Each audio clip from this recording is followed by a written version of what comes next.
What should a manufacturer look for in an ERP system to avoid making a poor decision? One of the biggest challenges that we see when customers or companies are out in the marketplace is that they're looking at today's challenges from the symptoms they have to deal with rather than what the real root causes of their problems are. So, you know, we oftentimes will see someone say, oh, we need a report that tells us this. Okay, why do you need that report? Well, because we pull together the information from these 3 different places. Oh, well, why do you have to pull the information from those 3 different places? Well, because Jim does this and Margaret does that and Nguyen does this, right?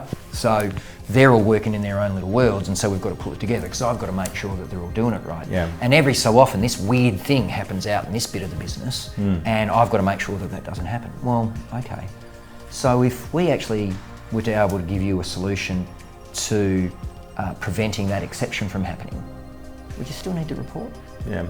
So, but most companies would just say, here you go, here's a report, that'd be... Absolutely. Oh yeah, we've got a great report which shows you X. Yeah. Fantastic. That's gonna relieve my pain for a little while, but it's not actually gonna make the disease go away. So for us, one of the biggest challenges I think is helping people understand that sometimes it's not just about the 10 or 20 or 1,000 individual bits of functionality that they might be looking for.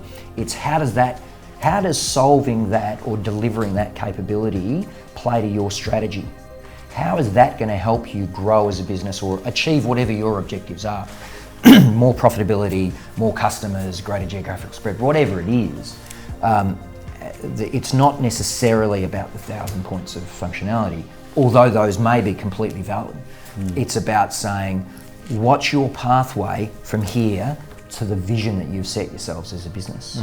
And how can, you need to make sure that you're buying into a solution and a partner that's going to help you on that journey, not just solve the potential problems that you, or the pain you're feeling today.